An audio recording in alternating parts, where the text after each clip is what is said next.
So welcome, I'm Anna O'Deedon, Head of Knowledge at Future of London, and we are really delighted that you're able to join us this morning, where we're going to be talking about three things. We're going to be talking about places, so that's the wide range of buildings that make up our cities, so from housing to libraries to health and leisure centres. These are the kind of buildings and places that have specific meanings and usages attached to them. We're also going to be talking about spaces, so that might be elements of the built environment where usage and occasions are not so set, or where meaning might change over time. And finally, we're going to be talking about sociality, which can be defined as the tendency that us human beings have got towards forming social groups and towards living in communities. So those are the three elements that we're talking about this morning.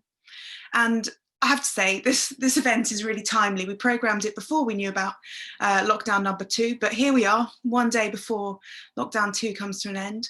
And over the last 9 months, COVID-19 really has shaped the way that places and spaces are used, and also the way that social relationships happen within and between all of these elements of the built environment. Now, of course, we don't really know what's going to happen in the future. We don't know if post-COVID we will return to some form of normal, or if actually there's been a fundamental shift in the way that we think about our cities, and maybe there's a need to redesign in order to accommodate a world where we limit proximity between people. Those are perhaps two extremes, and maybe we'll end up somewhere in the middle, who knows? But it's against this backdrop that today we're going to be discussing how the built environment can inspire sociality within new and existing neighbourhoods. We're going to be considering the impact that these social distancing measures have had on how we think about and build communities. And we're also going to be asking, is now an opportunity to rethink about how we approach community, and what can we do to reinforce efforts to ensure that well-being and connection, two elements that have really come to the fore in the last 9 months, make sure that those two things are accessible to everyone. So this discussion will be happening this morning, but it's part of a broader programme that Future of London are running called People, Place and Community. This investigates how London's built environment sector can forge and maintain a sense of belonging in our city. And my colleague Sophie will be popping links to some of the existing project content in the chat, which is at the bottom of your screen. So you can take a look at that either now or perhaps after this morning's conversation is over. And in early 2021, we'll be launching a report that brings all of the work that we've done over the last couple of months together. So we really look forward to welcoming you to our launch event. Do keep an eye out for details of that. And this webinar and the wider project is free for everyone to attend. We think knowledge sharing is brilliant, and that's all thanks to our brilliant sponsors. So that's Arup, Countryside and Pollard Thomas Edwards. So thank you guys very much for making this possible. All right, well, let's move on to what you're all looking forward to, which is the speakers. We have 6 fantastic speakers with us today. We have Lecal Newman, Fiona Fletcher-Smith, Mike Williscroft, Trisha Patel, Dhruv Zuku and Sarah Hayes. And we've asked these speakers to be a part of today's panel because we think that they all offer a unique and different perspective on the role that the built environment can play in inspiring community within new and existing neighbourhoods. So today's going to work like this. Each speaker will have 5 minutes to share their perspective, and then we'll move on to a panel discussion with audience Q&A as well. It's worth saying that some speakers are going to be using slides, some won't. So there's a nice bit of variety in there too. And we invite you, the audience, to join us in this conversation as well. So there's a couple of ways that you can do that. You can use the chat function throughout to kind of discuss with your fellow audience members any interesting points, or share examples from your own practice. That would be incredibly welcome. But if you have a very specific question for one or more of the panelists, you can use the Q&A box, which is at the bottom of your screen. And you can just pop your question in there. What we would ask is that you make sure you include your full name and your organisation, so that when we ask your question to the panelists, we can credit you as well. So without further ado, I'll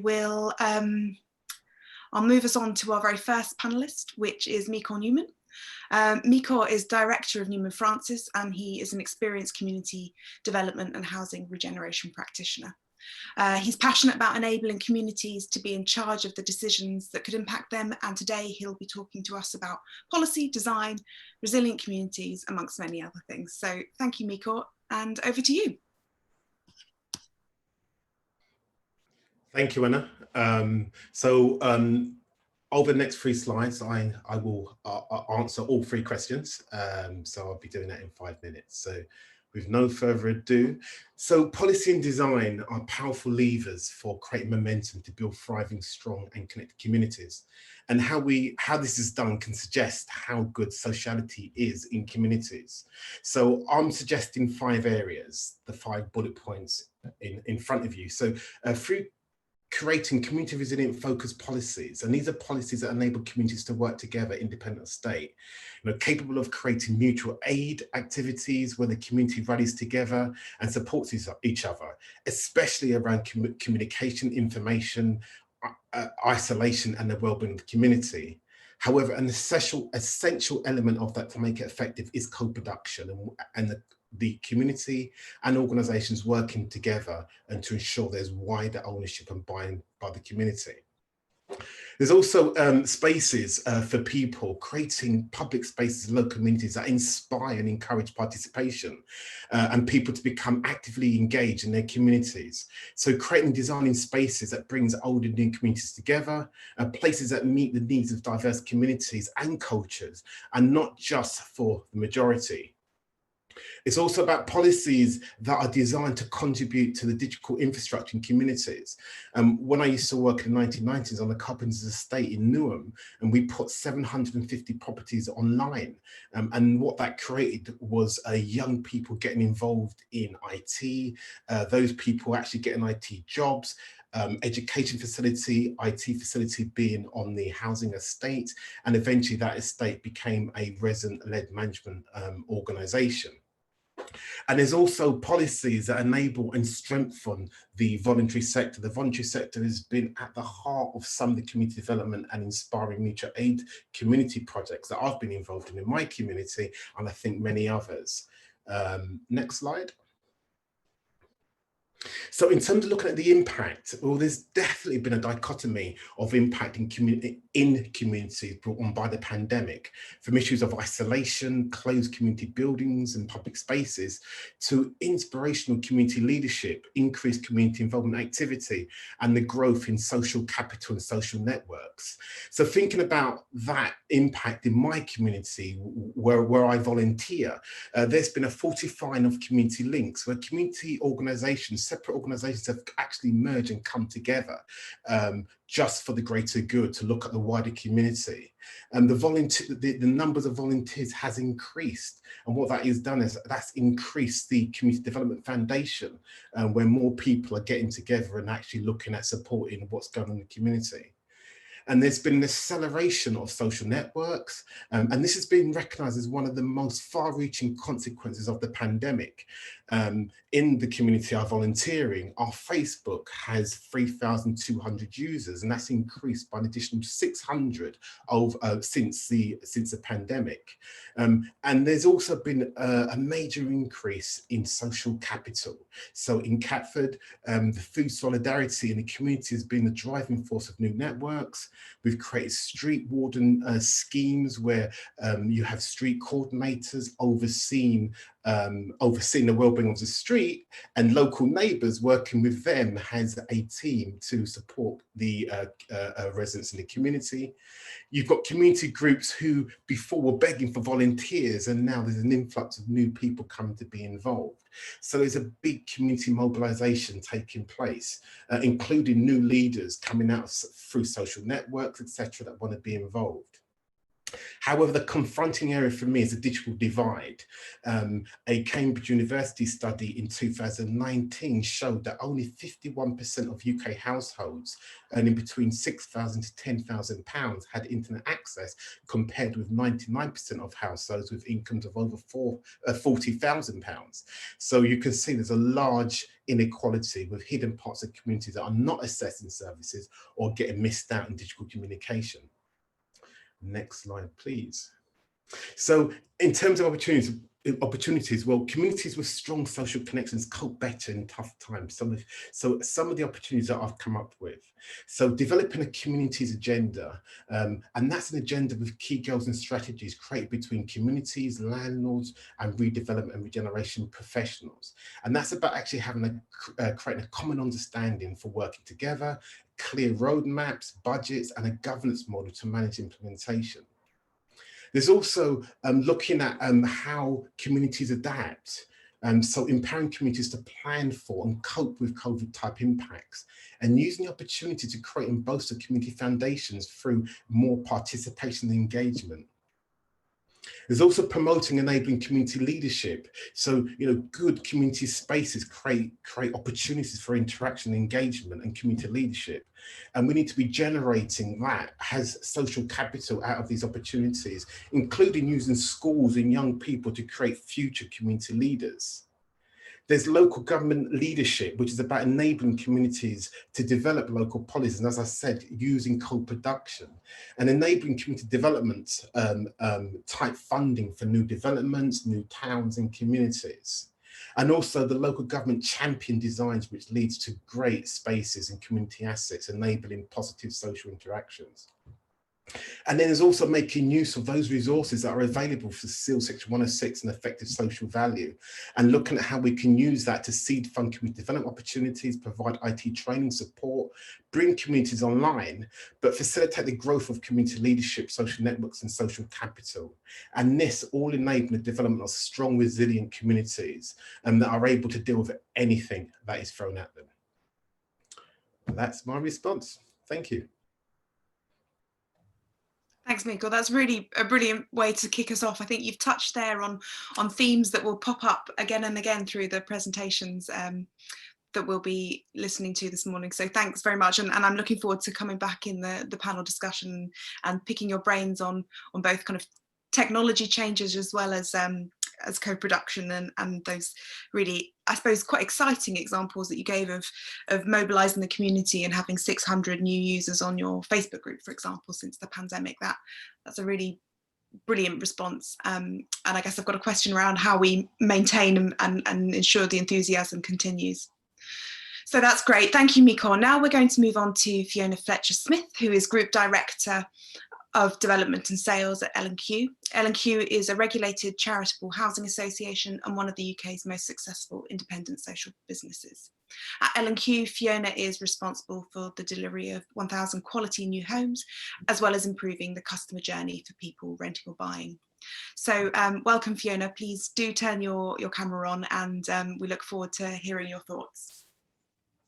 Thanks, Anna, and thanks, Lecal. I had the great pleasure of working with Lecal in Hackney. We counted up, it was probably about 17 years ago, which makes me feel very, very old. Anna said a little bit about L&Q, but as well as a regulated housing charity, we're also one of the top house builders in the country. We have a programme of about £5.1 billion worth of new housing on stream. We're on site currently with 20,000 new homes, and we have about 72,000 plots for further new homes in our pipeline. But what really matters to us is what Anna has described us as. We are a regulated housing charity. We are landlord to over 250,000 people in England, and that is the bottom line for us. That's what really, really matters, how we look after those people, because out of those 250,000, a high proportion of those residents are vulnerable. We aim to provide a minimum of 50% affordable housing on all of our schemes, and this year we will be building 64% of our new homes as affordable, either shared ownership for sale or various affordable tenures to rent, depending on the planning policy of the local authority we're working in. Now, the pandemic has changed a lot for us, whether it was moving our whole sales programme online very quickly or shifting 3,500 staff to work from home. But we've learned a lot through this pandemic, and when we are talking about a disease that has killed almost 60,000 people in this country, it is a good thing that we have learned a lot from this pandemic. But I would say that a lot of the problems that have been highlighted by this pandemic have always existed. They were just shoved into really stark contrast by the pandemic and various lockdowns. issues of overcrowding, issues of access to space. Those issues predated the pandemic and were something that I hope we were all trying to deal with anyway. We just now need to pick up the pace. So for us, it's about, firstly, the design of our homes. We have always tried to include flexible use space in what we build and what we design. If you were trying to homeschool and work from home during lockdown 1, for example, the ability to have a separate space to do either of those functions is really, really important. Now, space costs money, and I do think there's a public policy issue about the benefit system allowing people to have a bit of additional space. This pandemic may not be the last pandemic the world faces, and people having a bit of space to work from home, to study, to exercise indoors, these things matter. The design of our places, it's something that's been very, very important to us anyway. The health and well-being agenda is vital to an organisation like L&Q. We really saw a two-tier system of housing, particularly during lockdown 1, which was at its most stark, where if you had access to a garden, a balcony, safe, open space where you felt comfortable and able to exercise, you were very lucky. We often saw the BBC coverage of a block of flats in Bristol, where there were parents trying to bring up young children in high-rise accommodation with no access to open space. And if you remember, during lockdown 1, we had to lock playgrounds. So it was incredibly difficult for people. And then finally, about the services we provide. During the first lockdown, and we have continued this, we made 35,000 phone calls to our most vulnerable residents on a daily basis to check if they were okay. Some of them didn't want to hear from us again, and that's okay, but a lot of people really appreciated that contact. If they were shielding, if they were isolating, it was a way of us making sure that they had what they needed, linking them into the wonderful surge in voluntary activity that Micor has highlighted. And making sure that we as a landlord were working with the ecosystem, the existing ecosystem of communities, rather than, as is often the case with big landlords, we try and invent our own. And that was also a very important lesson for us during the pandemic. And then a final thing for me is about London's town centres. While I worked at the GLA, I did a lot of work on projects such as the Outer London Fund. And although we see the centre of London being a bit of a ghost town, I can assure you that London's towns and villages are absolutely booming. I live not too far from Micor in southeast London, and I've seen 2 new coffee shops, a butcher's and a baker's, all open and thrive during lockdown, because none of us are leaving in the dark to go to work in the city centre and coming home in the dark to simply sleep. So London's communities are thriving in a different way, which is very interesting. But the bigger picture is not good. We have seen the economic outlook, and while we've been sitting here today, 25,000 people have lost their jobs working for Debenhams because of the contagion of the Arcadia group collapse. This will affect our residents. Our residents in L&Q have an average income of £13,000 per year. I don't see that getting any better with the economic climate that's coming. We will want to carve out resources to support our residents into training opportunities and jobs. That will mean less money for building new housing. But do you know what? With 250,000 people that we are landlord for, I think that's okay for the time being. And we hope that the government will realise that in order to keep the economy going and the construction industry going, there needs to be some counter-cyclical investment into organisations like housing associations and local authorities to build.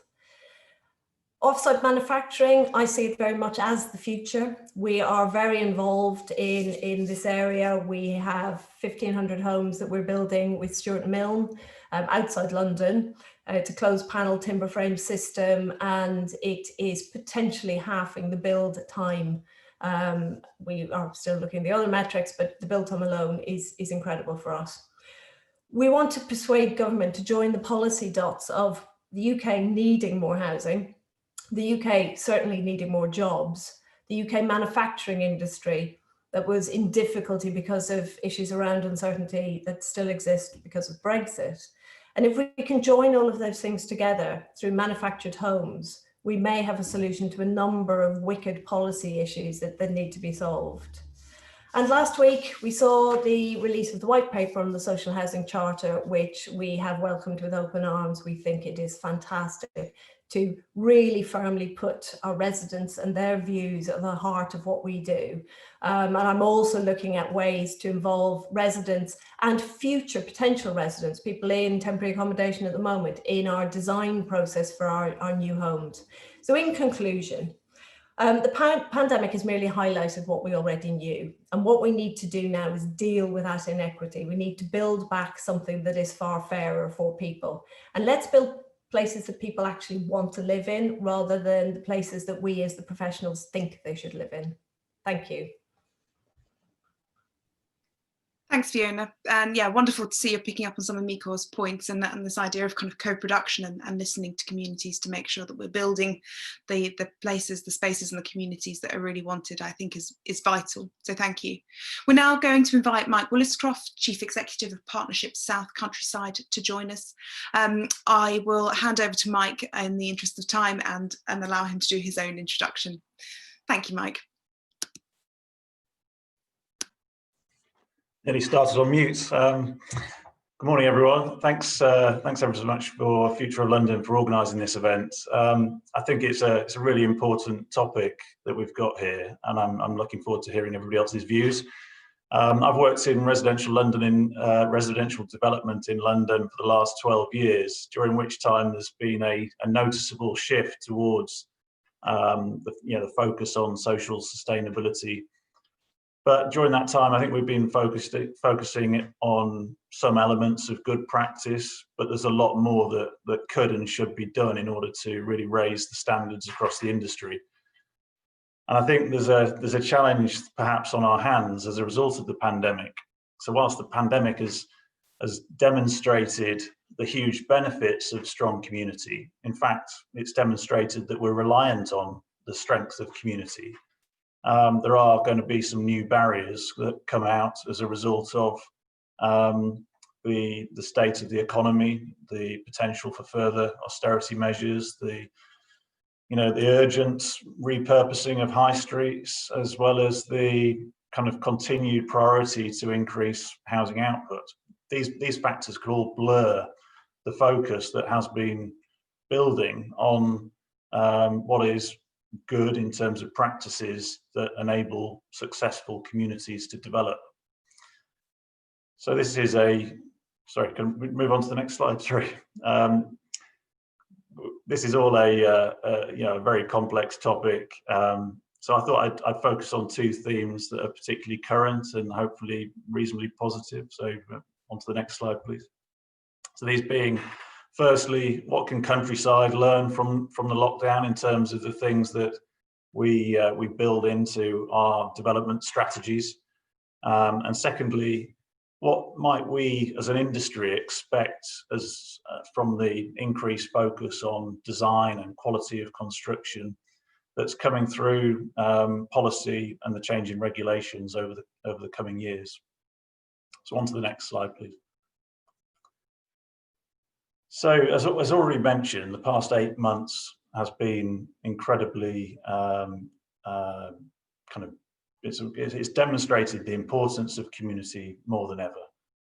And as Lecal said, the vast majority of us are involved in WhatsApp groups or Facebook groups that have either been created as a result of the pandemic or have got a new purpose as a result of the need for local communities as a result of the pandemic.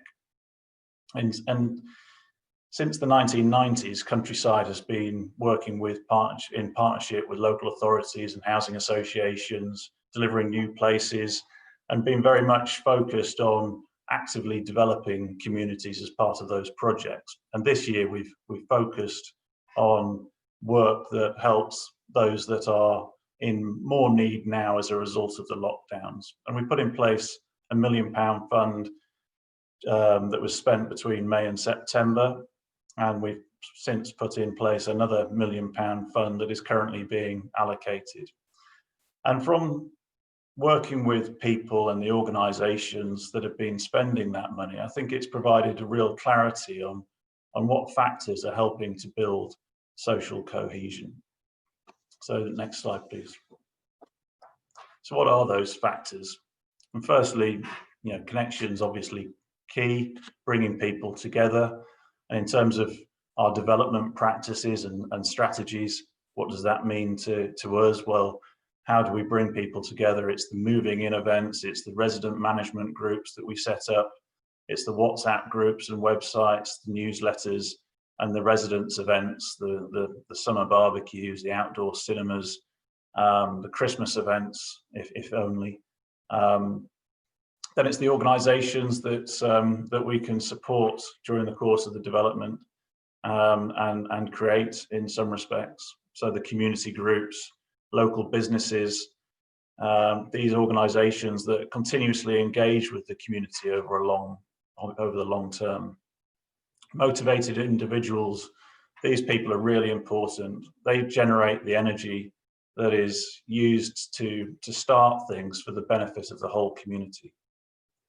Funding is key for the projects. Obviously, we've put in place a lot of funding over the course of the last 8 months, and it's been interesting to see what projects that has gone towards. There's been the obvious food bank support, but the digital divide is a real, another theme that's been coming through. We've invested in free Wi-Fi and tablets to support communities to engage and get support through those means. But in normal circumstances, funding is extremely important for those community development programs that accelerate that, the building of communities.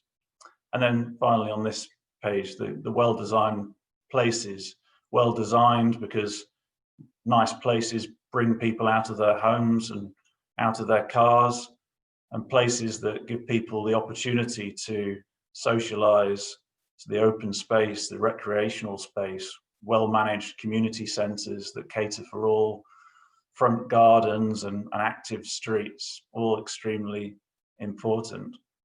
These are fairly obvious things, but they're not always factored into development strategies, into good design or the management strategies for the places that are handed over.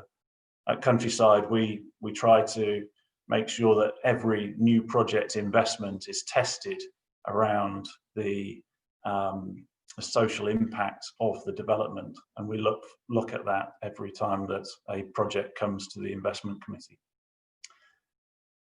Next slide, please.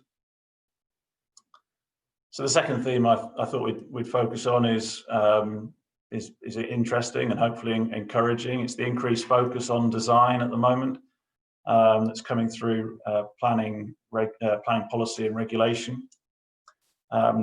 Whilst there are still too many disappointing developments, there are a number of measures that are being put in place that should see standards raised across the industry. MHCLG and the Royal Town Planning Institute are driving design and quality agendas. This is coming through the planning white paper, which seeks to modernise planning policy and the planning process, but also brings a new emphasis on design. There's the National Design Guide from last year, which provides guidance to local authorities, to designers, to planners and developers on the fundamentals of good urban planning and building design.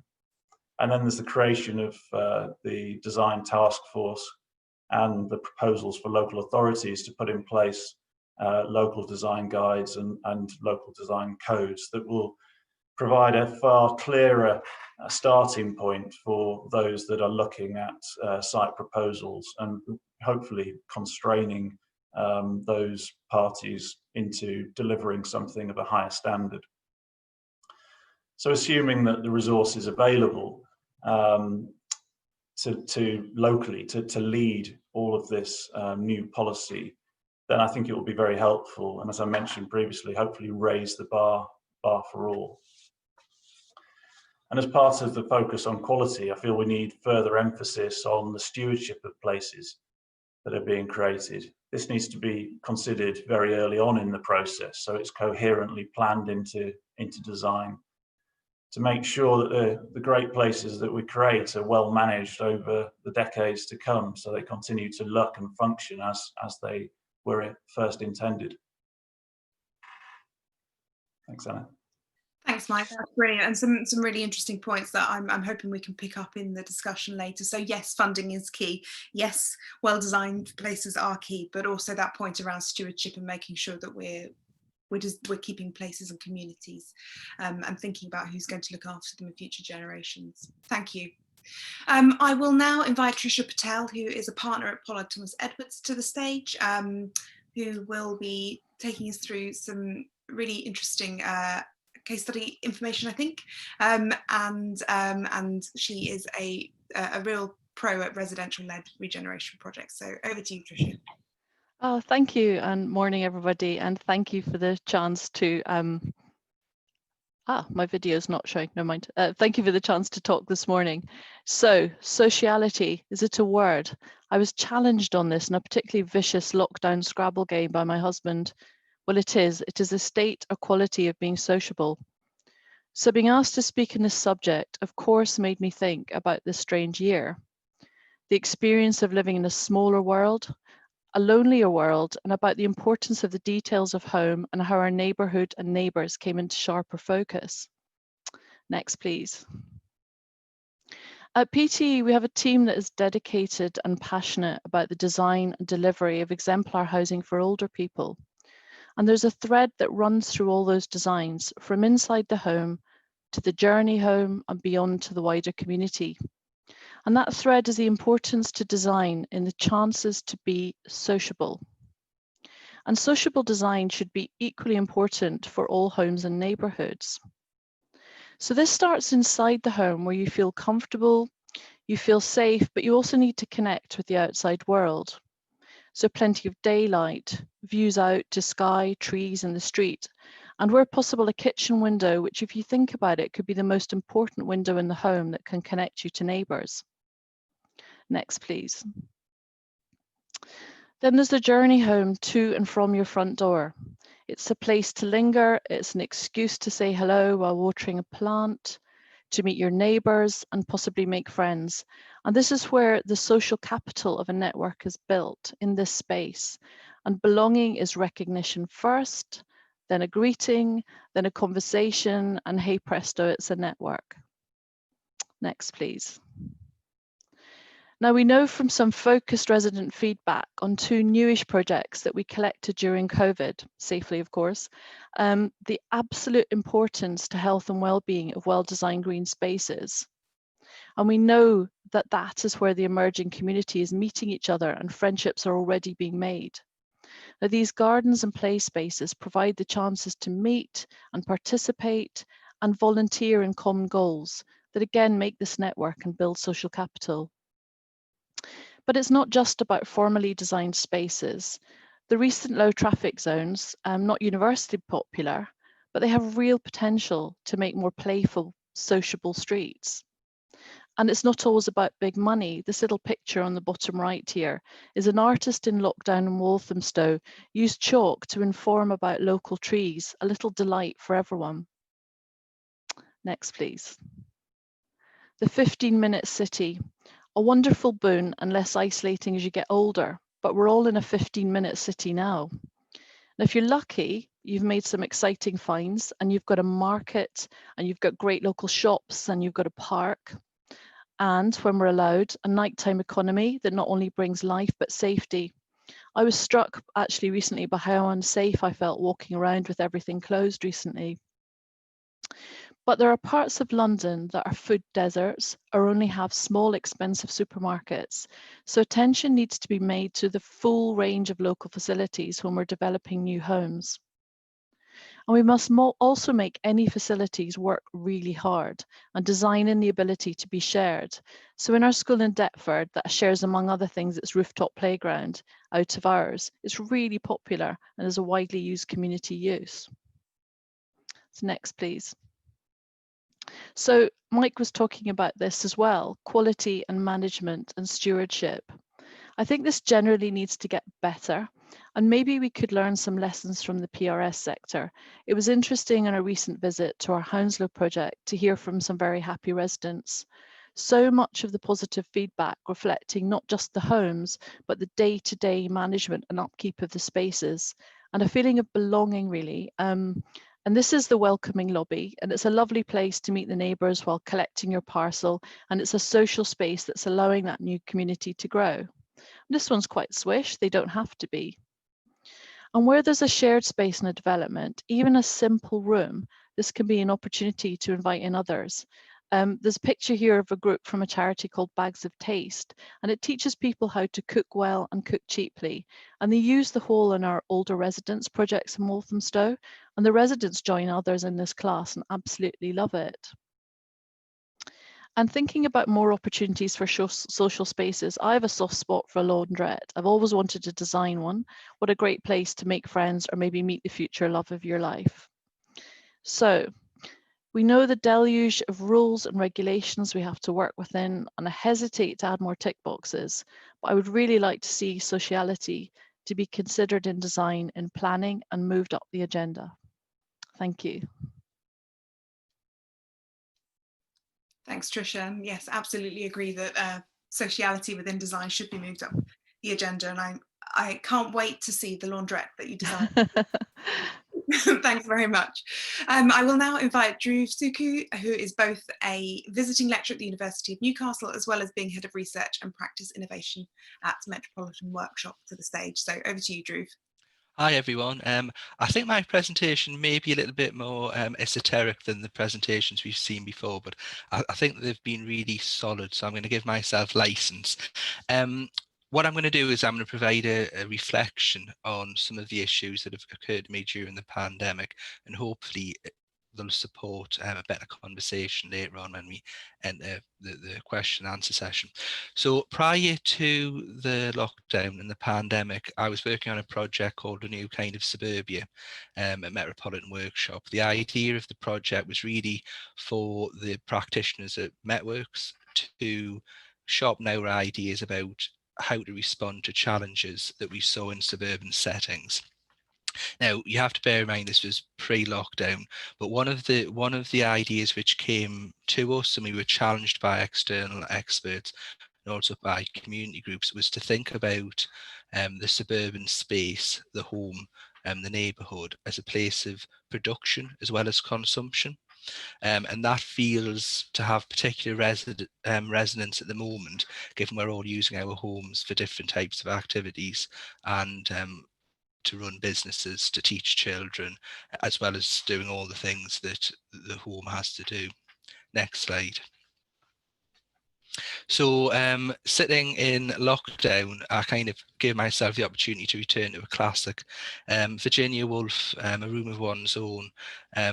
Really, I mean, it speaks to a particular audience and it speaks to a particular time, but the idea that in order to have a pleasant life and work creatively in the home, you have to have a money in a room of one's own, I think is really, really resonant. And I think that to do any form of creative activity, you actually have to have space, private space, and perhaps some degree of anonymity in order to use the social spaces that are provided or that are on offer effectively. I think one of the things that has occurred to me during lockdown is the home as a place of retreat, as a physical retreat, yes, but perhaps it's less. Perhaps we need to give more thought to how the home can perform in this situation as a place of retreat where we're expected to do multiple tasks within the same space. In terms of solving the problem, one of the things of the lockdown, but also solving the issue of social capital, which has been discussed by several of the speakers, what's occurred to me is, yes, we do need investment in digital technology, etc. But what's occurred to me is effectively the basics. Those that went into the lockdown without the basics of a flexible working space were forced to make incredibly difficult choices. So in the slide I'm showing a picture of of somebody sewing at a table. And I mean, I'm making assumptions here. That could be for pleasure, but it could also be a form of small economy. And that lady in the picture would have had to make the decision between using that kitchen table to teach a child, or using that kitchen table to continue with whatever creative practice or whatever economic practice she was undertaking. Mid-lockdown, we were challenged. I worked on I helped me work on the new standards for London, and during the lockdown we were quite rightly challenged with these standards. Should the standards be assessed given the pandemic? And May undertook a study, and what the conclusion was actually what we were prescribing in those basic standards, had they been met nationwide, or if it was possible to deliver all those standards immediately, they would have effectively increase the well-being of people during the lockdown. I mean, it's pretty obvious at one level, but actually in terms of what are we going to prioritize as a society moving forward post-lockdown? Are we going to prioritize those basic provisions, or are we going to I suppose get distracted possibly with other things? The last picture is really, for me, it was a statement about what previous societies focused on in terms of their public spaces and what they saw their public spaces were for. And obviously somewhere in London at some point, a community got together and made the decision that what was important was that everybody in that community had access to fresh water. Now, this is fresh water for drinking. But when the pandemic struck, we were told, quite rightly, to wash our hands, etc. But the question lingered, well, where? And I suppose I put this picture up because what I'm thinking about is there will come a point where we want to commemorate the sacrifice people have made, or even just the difficult period we have. And I'm wondering whether communities will be asking for facilities, basic facilities, which allow them to use communal spaces safely, or whether we're going to get distracted by possibly things that we as a society we haven't invested in for a long time. Because I think without that reflection and without thinking about the basic things which make people feel safe in public spaces, the transition is going back to normal. The normal life and the use of those spaces will be challenging. Plus, why not provide somebody with access to water? I think mainly these fountains, etc., have been taken out because we're concerned about controlling people's use rather than providing them with a facility. Next slide, please. So what that really meant in terms of the research project we were running was that these communal spaces which we'd imagined, so the first image is the homestead, and it was a response to an ideas competition run by Waits and the RIBA, where the idea was which was run in 2013, and the idea there was how do we almost insert communal space into suburban conditions. And what the architects imagined there was they imagined a productive outdoor space where people could grow vegetables, etc. They could have bin stores, and yes, it would be a focus for communal activity. I suppose I come back to that water fountain image or idea.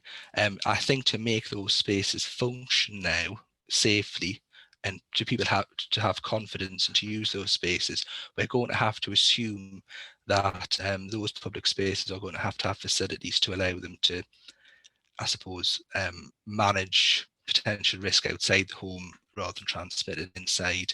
And then the last image is really, yes, so those principles about basically providing well-managed outdoor space that everybody feels safe to use being key, goes through from the small scale of the home to, if you go to the last slide, please,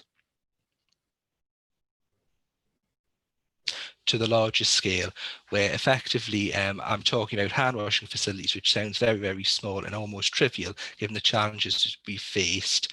But actually, if you replicate that across estates, suburbs, etc., you'd see that challenge is quite profound. And I think hand washing is very small, but I think what we all have to do as a society is think about what we can do now to make those spaces not only enjoyable, but also safe. Thanks, Anna. That's great. Thanks very much. And yeah, I totally agree about hand washing, but also public toilets. That's a big passion point of mine. Yes, I nearly went Clara Green on you, but I thought, no, I'll save that for the conversation. Thank you. After the questions, you know, if anyone wants to talk to me about toilets afterwards, let me know. So from Drew's esoteric presentation to the futuristic, I suppose, we're off now to speak to Sarah Hayes, who is from Arup. Sarah is going to be talking to us about digital and I suppose the digital infrastructure that has perhaps been mentioned in some of the other presentations, but thinking about how we might use some of the data that is gathered in order to achieve social value from projects. So over to you, Sarah. Thanks, Anna, and thank you for the invitation to speak today. I am a transport planner, so my background's not in urban planning or in residential development, which is maybe somewhat dissimilar to some of the other panelists. So I thought I would start with how I feel that transport planning relates to the topics that we've been talking about in terms of what's changed from the pandemic and what can we learn from it and take forward. So I want to start by saying that I see transport as the building block that connects people to the things that they need on a day-to-day basis. And what my experience has been of the pandemic, and I've experienced this personally and professionally, is that our worlds have just got smaller. And Tricia touched on this quite explicitly as well with the 15-minute city. So before lockdown and over the last decades, we've started to reverse the trend of segregation and zoning, moving back to the integrated tight-knit communities where people can serve their needs within 15 minutes. And that certainly was happening before lockdown, but since over the last 9 months, that's really accelerated and has been such a catalyst for that change. So the role of transport in that context has changed significantly, whereas London was very much a public transport mecca for planners all over the world. It's now leading the way in terms of walking and cycling. So one change we've really seen is the growth of low traffic neighbourhoods. So initiatives supported by local councils to close residential streets for use of walking and cycling and increased outdoor spaces, which has just been fantastic. There's been over 70 across London in this period, and some interesting studies of the evidence base is starting to show that these are actually very much equitable and benefiting Londoners equally. Like 9 out of 10 Londoners live on residential streets, and because it's such a mixed community, the benefits are accruing to people quite equally. I think one thing that the planning community has done really well is respond with guidance about how we should be using our streets differently. And the Street Space for London guides that TfL have put out, the NACTO Streets for Pandemic Recovery, have been fantastic examples of how we can adapt and use our streets differently, not only for transport, but for living in as well. I got the opportunity with Arup earlier this year to help write the policy for New South Wales, and getting to see the machinations of how do you weigh up these considerations was really an eye-opener. What I'd really like to see, I suppose, coming into winter is a winter edition of these. Some things that certainly were quite easy over the summer in using open space is less easy in winter, and especially for an Australian, this is quite a challenge. It's my second London winter. And I think we can look to other countries. Copenhagen and Sweden in particular have done some really great things about making open spaces usable in various conditions. So coming to Anna's point about what the role of data and digital infrastructure is in this space, is that these are, I hate this word now, but unprecedented times. And I think in some ways that's a huge opportunity to be able to study and understand how communities change and what they need, and what 15-minute cities are doing and being able to provide for people. So I see data and evidence gathering as a really, really crucial part of the success going forward, understanding how people are behaving. Are they being able to spend locally? We've been doing some work with the London Data Commission about data sharing, because a lot of the data sets that would help us understand behaviour are held by private third parties, and there's a real need to collaborate and come together to build our understanding collectively of how lockdown and how the pandemic has affected our communities. I think the Eric's point in one of the questions in the Q&A about social the mandatory statement about social value, I think is a really interesting one.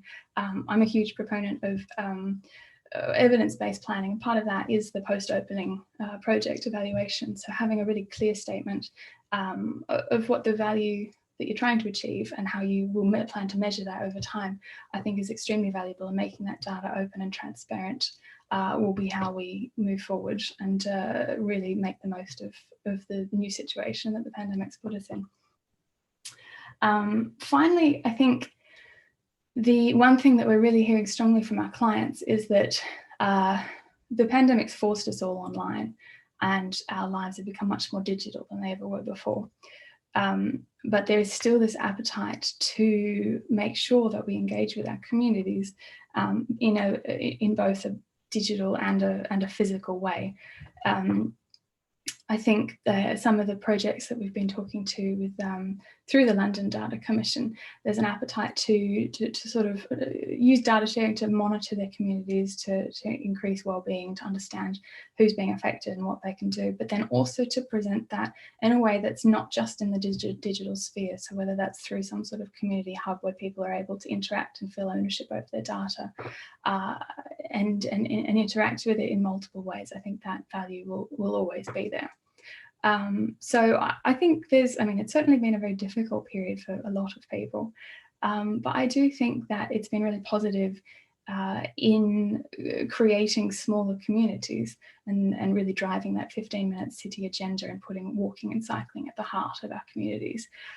So I think, and the key to really driving that forward and taking that as a benefit into the future is that continued emphasis on understanding and learning from the data and from what is going on these days. So that's all I have to say. So thank you very much. That's brilliant. Thank you, Sarah. I'm going to invite the panel to turn on their video and audio now. We will jump straight into a bit of a panel discussion and audience Q&A. And actually, I think I might go to the Q&A that the audience has been posting throughout this conversation straight away, as there's some great questions in there. And Sarah, you already picked up on Eric's question, so let's start off there. Eric from Real Worth asks, would the panel endorse the requirement for a mandatory social value statement to accompany planning applications so that the instigators of development can be held to account for pro-social promises? So panelists, if you'd like to kind of jump into the Q&A, you can actually see that question written out again if that's helpful. But I don't know if there's anyone who'd like to kick us off with a response to Eric. But yeah, we certainly know that it's been a popular question. There's been lots of upvotes from the audience on that one. So who'd like to kick us off? Just give us a raise of the hand. Yeah, Miko, go ahead. Yes, I definitely would endorse it. I think one of the benefits about having those kind of social value policies is also about ensuring that the community get a benefit from it, from the development, so they're getting something from it.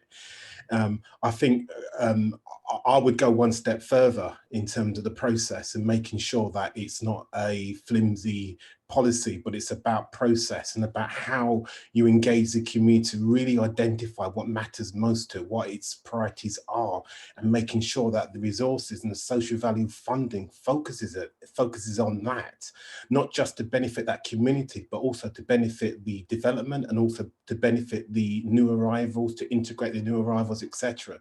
So it's like a collaborative circle where one has got mutual benefit for the other. So I think it's a definite good start for the statement, but much more about the process as well. Right, thank you. Anyone else who wants to build on Miko's response? Let's go to Fiona and then Mike. Thanks, Anna. Yeah, Miko is spot on, really. It's a no-brainer that it should be mandatory for a start, but these things can then sit on the shelf and nothing actually happens. So it's about how do we make them alive? How do we make sure that it's long-term revenue to support what we said we would do?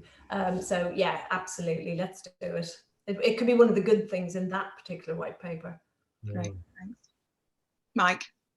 Yeah, I think we've got to start somewhere as well. I think practices like housing associations, the big ones, Fiona's in particular, are already doing great things. They have strategies in place. It doesn't need regulation or planning policy to demand that. And there are some good developers as well, I think, and Countryside's one of those. We have in place strategies, but it's not common across the board. So this would, even just demanding it as part of the application would be a starting point. It would give us, or give the industry, a means to improve from that point onwards. But yeah, I think it's essential that we do something like that. I know that MHCLG has been reviewing this.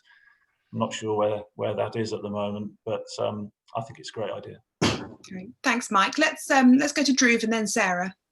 I think a statement would be of value. I think what would be even more valuable would be the idea of a community charter, where actually you bring people in at the beginning and actually to be allowed to almost do the development, the existing community, engage with the design process. And so, and I suppose that could be attached to the planning system. But what I would say about the planning system is, and I'm not opposed to the idea of it being in the planning system, but what I would say is the planning system is very overburdened, and actually lots of the things the planning system currently tries to do, it doesn't do particularly well. So I think embedding a charter into the development process is good, but I think what would be more powerful would be if there was long-term monitoring of what that community asked for, what it achieved. And I think there's some discussion we could have about around what the metrics would be, but I think actually it being with that community and that developer and the local authority being part of that monitoring, even if the community did the monitoring itself, would be probably more powerful than a one-off assessment. That's Drew. Sarah. So just quickly expanding on what I was saying before, I think one thing, thinking outside the individual developers, is the more systemic issue of that. If there was a mandatory statement, you'd want to create a culture in which it's okay to fail and publicly say that and demonstrate what you've learned from it. Because I think without that culture around it, you run the risk of sort of feeling compelled to manipulate, well, not manipulate, but either set goals low or find ways of making it look better than it is. But I think an open collaborative culture across London is really important so that everyone is able to learn from others' failings as well as their successes. Great, thanks. Does anyone else want to respond to any points that have been raised since you spoke, or should we move on to the next question? Okay, great. Let's move on then. I think within that, there's been lots of themes that have linked to some of the subsequent questions that have popped up. One of those comes from Ruth Lynn Wong Holmes, who do let me know if I've got the wrong end of the stick, Drew, but you mentioned community charter, and I wonder if that relates to co-design. I think Mika also mentioned co-design Ruth Lynn Wong Holmes asks, what are the best examples of high quality, well-designed, permanent places that have been truly co-designed? There's perhaps obvious temporary or meanwhile spaces, but how does this kind of work out in the longer term? Go ahead, Drew. Well, I can't speak to Ruth's point about the best design spaces, but I can speak to Ruth's point about how communities could be involved meaningfully. So I was involved in a scheme in two schemes, but I'll pick a scheme outside of London. I was involved in a scheme in Glasgow where it was a multi-phase regeneration project. There was an existing community. It was a genuinely stable community. It was a community that had been there for decades, and effectively you can imagine the situation where there were grandparents living in the same street as grandchildren, etc. We actually took the view that we would produce a community charter, set up a group, and that community charter, we had to meet it at every single phase in order for that community to give support. And I suppose they designed everything from the exterior of the building through to what the content of the play space would be. But the point was, we had buy-in from that community because they knew the person moving into phase 2 would hold both the community and the developer and the local authority to account, that phase 3 had to be an improvement on phase 2. And it couldn't be worse. And that community learned a lot, which meant that when we went to the management scenario, they knew the estate as well as the estate managers. They knew how things should work. So I think in terms of sharing that space, even at the fundamental level, that community was involved in the design. Now, I don't know if it would stand up to the rigors of co-design in its purest sense, but I do definitely think that during this pandemic, they will have known exactly where all the facilities were, and they would have known exactly how to use the space under the new regime, because they'll have spoken to each other and they'll have all be part of making that space. So that's why I think charters are powerful. Not that we did detailed monitoring post-bill, but I'm advocating that I think that would be a good idea to do for current schemes or future schemes. Lecal? Yeah, I think Mika wants to come in, and also I've seen Fiona. So should we go Mika, Fiona, and then Tricia?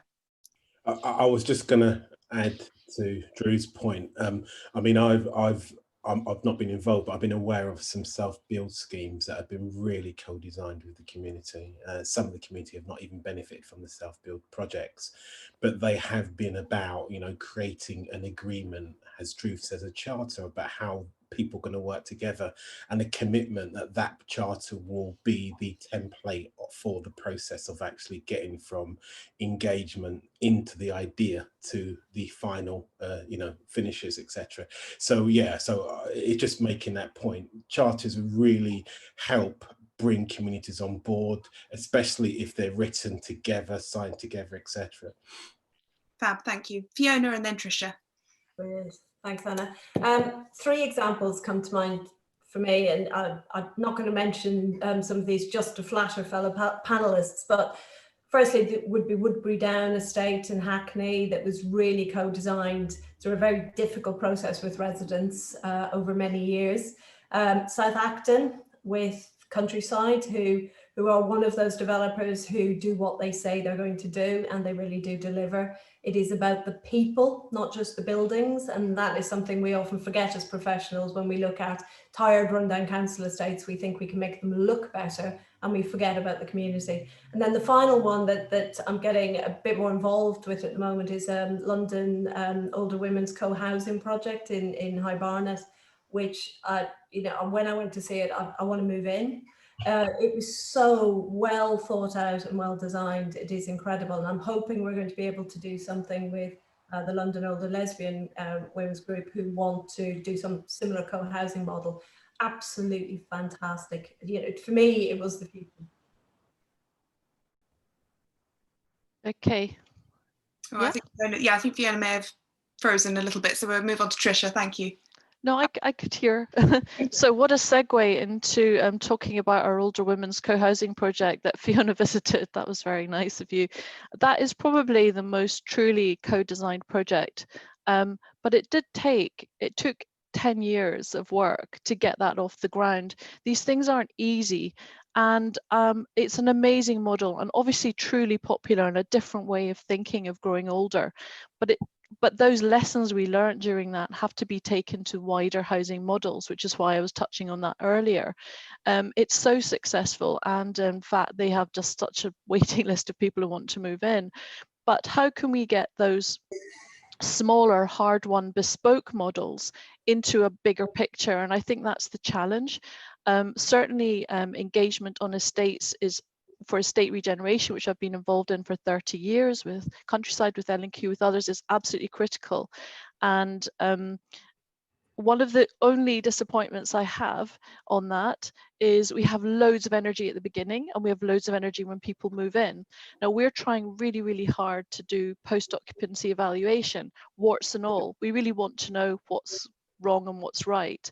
And we are genuinely getting quite a lot of resistance from people to that. They're nervous of opening up, say, a can of worms. They're nervous about just getting a big list of defects. But I think we all have to be more open to learning and more open to mistakes and the good things, and then just go forward from that point. So that's something we're really trying to push, and especially during COVID. What has your home been like during this particularly challenging time? What have the outside spaces been like during this challenging time? What's been a success, and what would you want to change? So that's been something on collaborative. We can collaborate later as well as at the beginning. Great, I think that's a really important point. Thanks, Tricia. I'm going to jump back to the questions that have been posed by the audience. We have one from Claire Richards, who asks, in light of all of these comments and discussions this morning, what do the panel think of the white paper proposal for front-loaded engagement only as part of local plans? So where should this responsibility to ensure ongoing collaborations sit? And again, if you want to read that question, panelists, you can jump into the Q&A and have that in front of you. Does anyone want to come back and respond to Claire there? Thank you, Fiona. Yeah, there are 2 white papers out recently. One of them was absolutely brilliant, and then the other one was out. I really feel for local authorities. I think the engagement has to be all through the process, obviously, surely, because things change and it has to be through the process.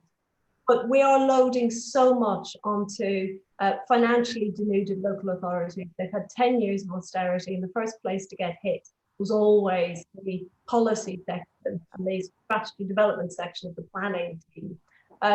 So we need to actually build back up the urbanism expertise in our local authority if we want what they're suggesting in the white paper to succeed in any form, and for local planning really engage with community. Then my second bugbear in all of this is, who is your community? So as a housing association, maybe I'm building something in Enfield, and because the London boroughs are under so much financial pressure, they've had to house the people who need housing, who are homeless, into a dreadfully PD converted office out in Harlow. How do they engage in a planning system that is me building affordable housing back in Enfield? Where is their voice in the need for an area, their home borough, to have affordable housing? And there's nobody's just ignoring this issue. It's all about the people who are well housed, well heeled, and middle class, middle-aged people like me who engage with the planning system. And there's nothing in this white paper that I see is going to change that. Thanks, Fiona. Anyone else? Mike, and then Miko. Yeah, only to add on what Fiona's just said, I think it's dependent on resource at local authority level, which I think is going to be challenging over the next few years. And also in London, it doesn't work very well where you have communities that span borders, and your reliance on local authorities working together with respect to engagement or setting, I was talking about this earlier with respect to design codes. So I think there are a few flaws, especially with respect to London. Thanks, Mike. Miko. Just 2 things really. I think one, I was involved in developing a local neighbourhood plan for our area, and that was completely community led, and we decided that we funded that until the council took over funding of that, and that actually factored into the local plan and the whole planning process really, because then we were able to identify what was real important to that community and the things that we wanted to sustain, keep, etc. And that is a part of front-loading engagement type approach. And the second thing in terms of local plan, which obviously gives it now an onus on to really understand that the communities. And the point I was making about coming from a communities agenda is that if local authorities were more focused about looking at communities and saying, well, look, what would the community impact be if this affordable housing goes here? How can we shape it so it works? So actually work it through like a jigsaw puzzle to make sure it's a good fit. And I think coming from that perspective, these kind of opportunities in communities in terms of building more affordable housing, etc., will be accepted and probably applauded because it has a benefit for the wider community. Great, thanks, Miko. Does any panelists who've not spoken on this point want to jump in, or I can move on to another question? We do have plenty. Okay, let me move on. I'm gonna. We've spoken a little bit about LTNs. Sarah, in particular, you mentioned them, and we've also spoken about the need for open green space. Claire Richards has asked, the LTNs in North London are channeling traffic and therefore traffic jams down main roads lined with social housing, and she asks, how is that excuse me, how is that equitable? Yeah, so they've definitely caused a fair amount of controversy in various neighbourhoods, and some are better accepted than others. I think I'll point you to a study that was published by the Possible group and reported on in The Guardian, which did a really good exposition of the differential impacts of LTNs and the resultant traffic and other impacts done by the 4 protected categories used in the UK. And their findings were that it was there were no discernible equity impacts on LTNs specifically in London. I do think there is still the issue of that funneling traffic in some cases. So it really depends on the design of the LTN, and I think they need to be undertaken from a sort of fairly holistic perspective. Traffic often, it's not supply and, well, it's not, there isn't a fixed supply, and if you change the environment, it does actually respond to that. So if it's harder to drive through an area, it doesn't necessarily mean that 100% of that traffic will go to the next road over. It might shift or dissipate or retime. It's quite a complex system. So I know there was some issues raised in Walthamstow, and a later study actually found that it was sort of within the bounds of natural variation rather than specifically from the LTN. So I think it's just important to look at it holistically and look at the benefits as they accrue to the neighbourhoods. And I think I'll link this possible study because I found that really quite informative for having a read. Thanks, Laura. Does anyone else have a view on, yeah, Trisha, go ahead. As a non-car driver and a cyclist, and I love the idea of these friendlier streets and these less traffic filled streets, but I can see right now on my walks in the morning the stress on the other streets, and I can see the buses stuck in that traffic jam, and I can see the whole thing not really quite working at the moment. Maybe now is not the time to collect all the data anyway, because a lot of people aren't using public transport. They're especially nervous. More people are maybe getting in their cars right now because they're nervous for lots of obvious reasons of getting public transport. So maybe we do need a longer study. It does look a bit unfair. It does look like there's a lot of big social housing blocks on these roads with the traffic jams. I must admit, just looking at it, it does look like that. So I think probably a longer study is required, because right now the buses are stuck in there and people aren't on the buses. So maybe let's see where we are in next year. Okay, great. I suppose LTNs are one tangible change that's come out of the last couple of months. We have a question from Claire Hebes, or I hope I'm pronouncing that right, Claire. She says it would be great to hear from Mike and Fiona if there are any other tangible changes that they plan to make to the way that their places are designed and operated in the future as a result of the learning from the last 9 months. So I'll go to Fiona first, if that's all right, and then Mike, and then if there's any other panelists who want to jump in, you're very welcome. No, as I said, all the pandemic has actually done is highlighted what we already knew, that we need to involve people in the design of the homes that they're going to live in. We need open space. We need people to have access to open space that's equitable. We don't want one set of open spaces for the people who buy for outright sale, others for the renters. And we need to keep working on the minimum space standards to make sure that we can include this flexible space, whether it's for homeschooling, home gym, home working, whatever it is. I do think there's a question about certain markets. I wonder about PRS within central London. We saw a lot of people who were using PRS as a working base where they had a home outside London. I wonder, is that going to happen to other city centres? I gather it's happening in Edinburgh, for example.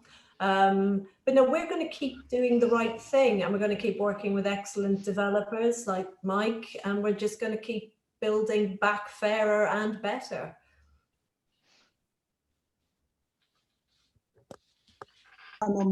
Thank you, Fiona. Mike. Yeah, we're very happy with the priorities that we've set already. So the quality of the open space, either public open space or the communal open space, the outside private space that we deliver, specification in terms of internal space, but also super fast broadband going into every property. That's particularly key. So that kind of is another box ticked.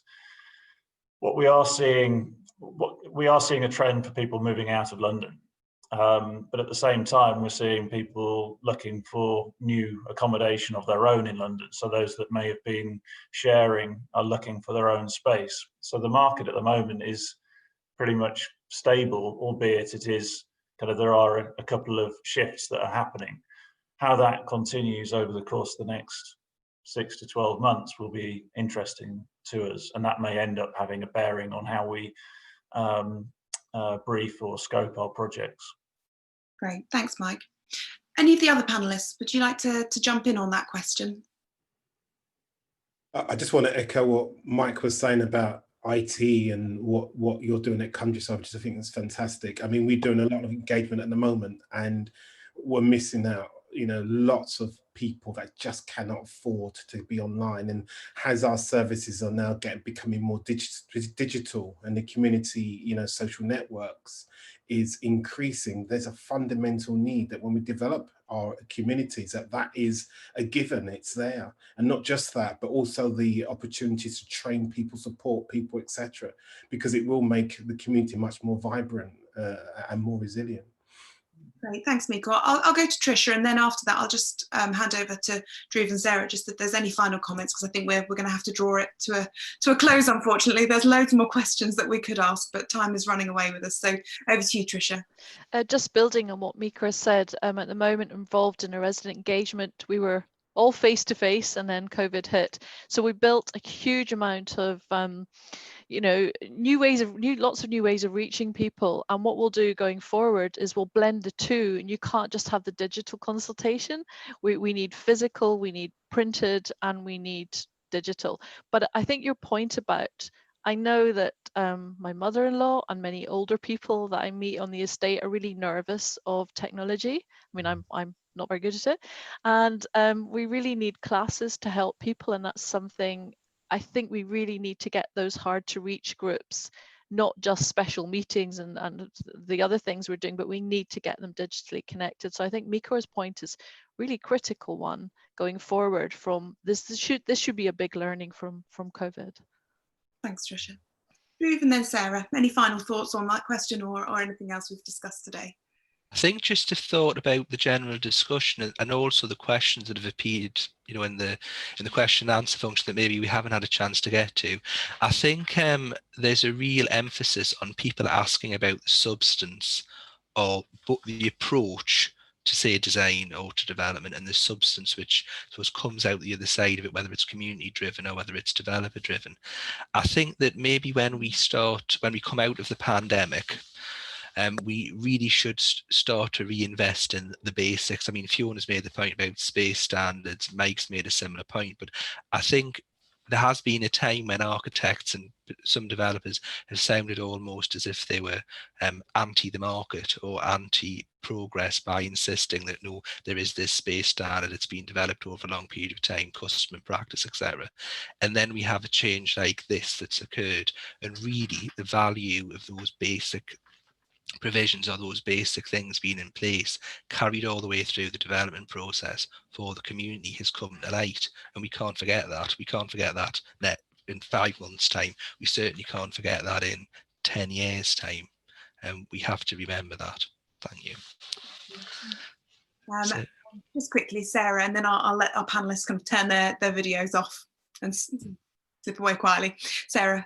Oh, just for me, it's been a really, really interesting discussion. I think the thing that's come across most strongly from what everybody's saying is that it's not that we're necessarily learning brand new lessons. It's what we already knew just being really reinforced. And I think it's sifted the wheat from the chaff in a lot of ways and made it really quite clear what is important in our communities. And it is not just digital, it's also that physical connection and physical space, and being able to hold space for both in this new world will be, yeah, really interesting to watch. Great. Well, thank you all so much, and I'm really sorry that we couldn't carry on the conversation because there are a lot of brilliant questions that I'd love to answer. But do keep an eye out for our report launch in early 2021, where we will do our very best to fold in some of your questions and think about answering them. So Without further ado, I will say thank you so very much to all of our speakers. It's been a real pleasure, and the variety of perspectives that you've shared with us have all been really, really interesting. I think that's been reflected in the topics that we've managed to touch on in the last hour and a bit. So thank you very much. You're very welcome to kind of turn off your videos and have a big cup of tea now. So thank you very much. And to our audience, I would love to say thank you so much as well. It's been a real pleasure having you take part in both the chat and the Q&A.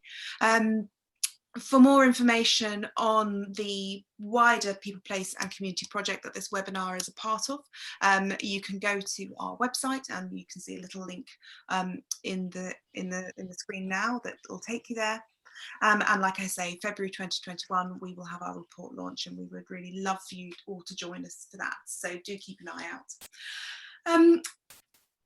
That's it from me. Thanks once again to everyone, and we look forward to catching up with you at another one of our events soon.